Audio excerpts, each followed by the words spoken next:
All right, well, thank you all for coming. This is a big day. I'm here with some terrific, talented, committed colleagues who are united in our belief that Washington is broken, that we need to shake things up, and that one of the most important things we have to do is to ban members of Congress from trading stocks.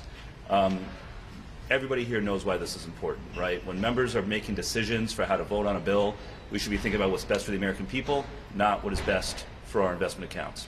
And members of Congress have access to all kinds of inside information that the average member of the public does not. So the opportunity for corruption is unacceptable. Everybody standing here, along with a number of others, have been working on this issue for some time. And I think everybody here, Brian, Pramila, Tim, myself, all had bills to ban stock trading by members in one way or another. We all worked together during the course of the summer to come up with a single unified bill. So we have one bill, we have one strategy, and now it is on leadership to get this done and to give us a vote. I think we're hopeful that today's hearing is an important step in that direction. I expect that there will be a good conversation in the committee about the need for this to happen and how we can get it done. But make no mistake, if this is not a step in the right direction, but a delaying tactic, then other options will be on the table for how to get this bill to the floor. So we're hopeful. We are glad to see some movement, but this is, we believe, just the first step, and the other steps need to come soon. So with that, I'll hand it over to Brian, and we can kind of trade off. Yeah. Thanks, Seth, Pramila, Tim. So the one thing that you can know about everyone that's part of this coalition is these people all want to restore the massive gap that exists, the erosion of trust between the public and the institutions. This is the very, very first, most important thing we need to do.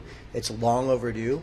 I do want to compliment Chairman Stile. I asked him to do this today to have an open airing of the issue. What we put together is not perfect. It's the best product that I've seen. It's a combination of everyone's ideas. Seth came to all of our offices months ago and said, we all have these individual bills. Why don't we sit together and merge them all together and iron them out? We went through that painstaking process over a period of months. So we believe that our product represents and reflects the coalition product that has been through every single contingency that we can think of. There are other contingencies that maybe we haven't. That's the purpose of this hearing. So I want to thank Chairman Stile for having that hearing to make sure we iron those things out and amend it and make the bill better. But the one thing that is certain and that must be clear is that we have to get this done. We will get this done this Congress. Mark my words, this bill a bill will come to the floor, hopefully through an open amendment process where we can make this better. And it comes down to this. If we are all willing to accept the premise, and I hope everyone is, that members of Congress unequivocally have access to inside information. We do. If you accept that premise, then we have to do something on the stock trading front. Members do not need to trade in individual stocks. We do need to close loopholes for family members because the conflict does extend to them. And moreover, this is supposed to be a temporary public service, this job. A temporary public service. Public service is supposed to be a sacrifice. You're supposed to give things up as part of that public service. And this is the least of which we can do. So I am thoroughly convinced, I'm not hopeful, I'm convinced, I am certain that we are going to get a bill to the floor that's going to reflect everybody's work and that will take this first step to restore trust in Congress. So with that, my classmate Pramila Jayapal. Thank you so much, Brian. Thank you, Seth. Thank you, Tim. I think this is a really important day. As has been mentioned, we've all been working on these bills for many years. I think I might have introduced mine back in 2019. And every term, we add more and more people and better ideas and ways for us to really get at this gap in trust. And there are many ways to look at the gap in trust. Obviously, low rating approvals of Congress, but just look at the polling on this particular issue. It is off the charts in terms of how the American public thinks about this, because whether you're a Republican, an independent, or a Democrat, it's 85% and over, depending on which poll you look at. And I think that reflects the desire of the American people to have far more guidelines and restrictions to ensure that we in Congress are not rigging the economy for ourselves or for billionaires and not for the people. And one of the critical places that that comes in is what we do with the information we get here. Do we use it to create better policy for the people so that it works better, life works better for people, or do we use it to enrich ourselves? And so this stock trading ban, I think, is at the heart of that. And it's why I think we have put so much energy. Tim was saying that, you know, people often want to talk about all the partisan divides, and there are plenty of those. But there are also these areas where there is true work, collegiality, listening, respect for the ideas. And I'm grateful to Seth for sort of saying, listen, one of the things that's being used against us in moving a bill forward is we've all got bills. So how about if we just put that aside and we figure out what is the one bill that all of us can agree to? And I really think, I think we all think, this got so much better in the process. We have taken the best of many of our bills. We asked questions about all the things that were coming up, whether it was about what people do when they have trusts that are passed on, or, you know, family businesses, all kinds of questions that we really dove into the detail on. And that is why I think this is the best product. And I hope we can make it better if there's a process here. If there's places we need to do that, we're certainly willing to do that. I don't want it to weaken. I really don't want it to weaken, because there are a lot of good things in this bill that are very, very important. And now the most important thing is, let's get it to the floor. Whatever that process looks like, let's not delay on this. Let's not obfuscate and find reasons not to do it. We've got a bipartisan coalition that is ready, willing to get to work. And I think it will be one of the things that we look back on down the road and say that was a moment where we showed the American people that we actually want to work for them and not for ourselves. So let me turn it over to the incredible Tim Burchett. Thank you, Proud Paul. Thank you, Proud Paul. Thank you, Seth. Thank you, Brian.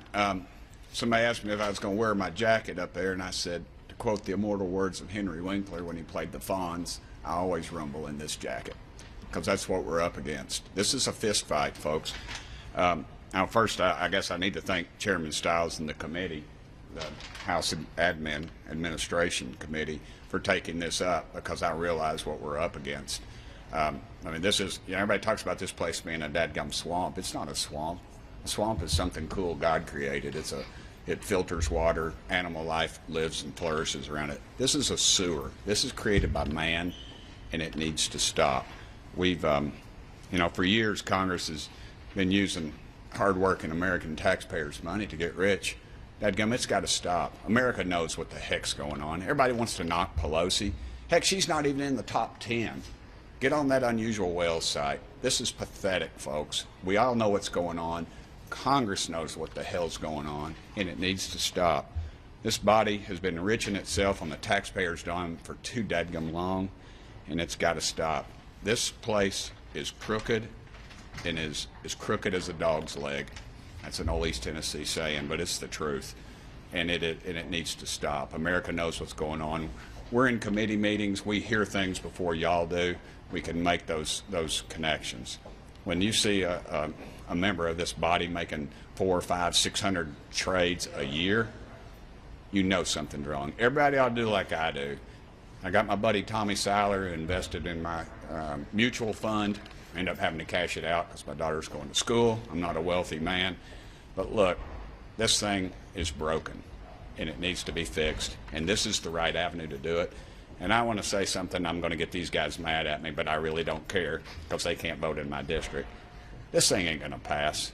If we're going to pass something in the House, and then guess what? The Senate will either, one, not take it up, or they'll come back in righteous indignation and say, oh, we need to make this stronger, something totally ridiculous, and they'll send it back to us. This is a scam that's being played on the American public, and it needs to stop. Let's quit with this nonsense. Let's give America a reason to trust Congress for once in our miserable lives. This is our chance to stand up and say, we hear what you're saying, America. We're going to fix this dadgum problem. But we probably won't do it. And I'll remain ticked off the rest of the day because of this. And it needs to stop. I want to thank all these folks, really. I joke around about it. You want to talk about something that, you know, we all working together? Dadgummit, this is the issue. This is the issue where Democrats and Republicans. Dadgummit, if I can stand up here with these two, yeah, these two.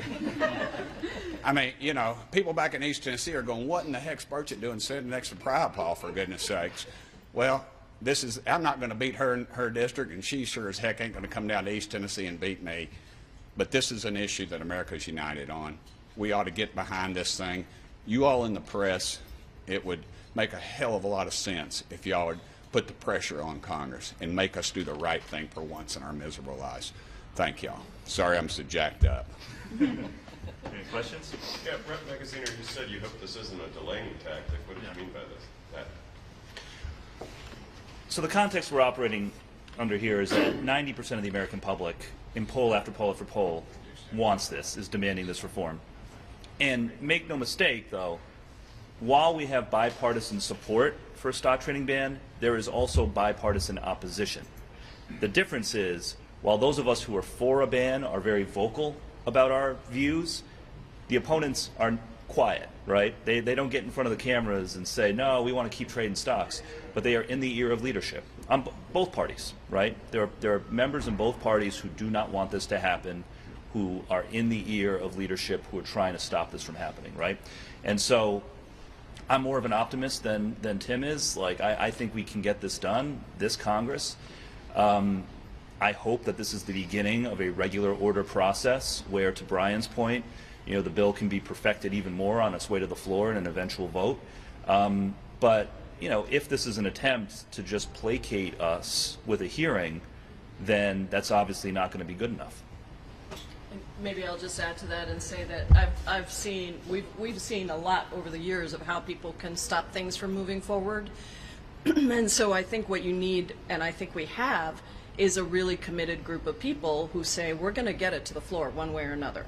So we can go through regular order, we can go through another process, but we do need to get it to the floor, because that is the place where somebody's got to press a yes or no button. That's the place where, if you're in private saying, I don't really want this, but you're out in public saying, you know, yes, we need to do this, those two views come together when you press that button. Now, we want to make sure we succeed. I'm an optimist. He does know my name, by the way, but he just insists on calling me Pariah Paul. But I really think that this is a moment where we've got the country with us. We have, we have examples of bringing to the floor things that both of our leaderships have not wanted to bring to the floor. And I do think if we can have a strong vote in the Senate, as in the House, as we saw last night with the Epstein files, we can have a strong vote in the Senate, and we can get the bill to the president's desk. And just to add to that, the plan always was to have both a hearing and a vote. One without the other doesn't work. It's irresponsible to have a vote without having a hearing and airing all these issues out, much of what was reported this morning, all these contingencies. And it's also not acceptable to have a hearing and not a vote. So both are important, and both will happen. Both will happen. Hearings today, this will get a vote, trust me. And in terms of the Senate, you better believe that once this does pass the House, which it will, we are all going to go migrate over to the other chamber, and we'll do this every day of the week if we have to. That's right. And by the way, Every day. It's already passed out of committee in the Senate. Yeah. Anyone else? In your view, why do you think leadership does not want to bring this to a vote through regular? I didn't say that they don't want to. I said that, look, I don't know what Mike Johnson is thinking. I don't know what Republican leadership is thinking. I know what the American people want. I know that we have a bipartisan coalition of members that are very passionate in our desire to get this done. But I also am clear-eyed about the fact, and I'm not going to name names, but I'm clear-eyed about the fact that there are members on both sides who are trying to kill this, just like they have successfully killed this in every prior Congress since the issue was first raised. And so, I'm here today in a spirit of being hopeful, and I view this as a positive step, but it's just the first step. There needs to be, there needs to be a vote. Were you guys expecting this to start as a markup as opposed to a hearing, or have you told it would start as a markup as opposed to a hearing? I think a hearing is really important. We have not had this, right? There has never been a public televised airing out of the concerns, of the loopholes, of the we have to do that, right? The markup will come after that. This is a fact finding. We want to hear everybody out. It would be irresponsible not to do so, but then a markup and then a floor vote, and it will happen. It will. When would you want to mark up by? And if it's not, doesn't happen by then, would you go directly to your destruction? Well, let's see how today goes. Again, Chairman Style is following through on what he promised us he would do. This is what we asked for. This is not going to take forever. We're going to let them do their work, and I think we'll all discuss amongst ourselves what we think a fair timeline is.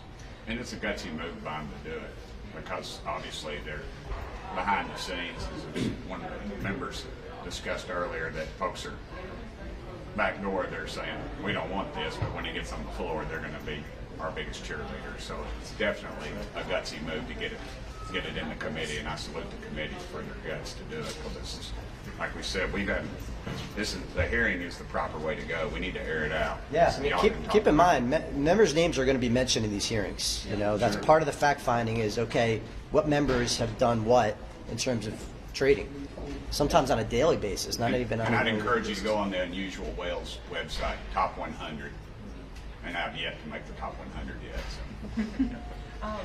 So. Congresswoman Luna said last week that she had received assurances from Speaker Johnson that there would be a markup. Congressman Fitzpatrick, Congressman Burchett, have either of you gotten those assurances directly from the Speaker or members of leadership? We'll talk to her. I don't know when she had that conversation. If that's true, that's great news. I have, sure, I have. Yeah. Absolutely. Anyone else? Oh, The yeah. speaking point has been whether or not this should extend to the president and to the judicial branch. Is that something that in your working group you guys ruled out as a non-starter, or is that still on the table? Yeah, so we've discussed it, and I think many of us are supportive of including the president and vice president as they were included in the Senate bill that passed out of committee. It is unclear whether that would have the critical mass of support necessary to pass the House. So it's still an open possibility, and I think we are exploring whether we can build the support, whether the support exists in order to include them. If there is support, then that can be done through an amendment process. But rather than delay the process of introducing the reworked bill while we figure that out, we decided to go ahead, introduce the bill, keep the momentum going, and then, that's still an open question. And I also want to add, Alexandria gave a quote this morning about how she views this as once this domino falls, it's going to manifest in a lot of other very positive ways, and I couldn't agree more. I think that's really important. That's why we really want to get it done at the bare minimum for our chamber.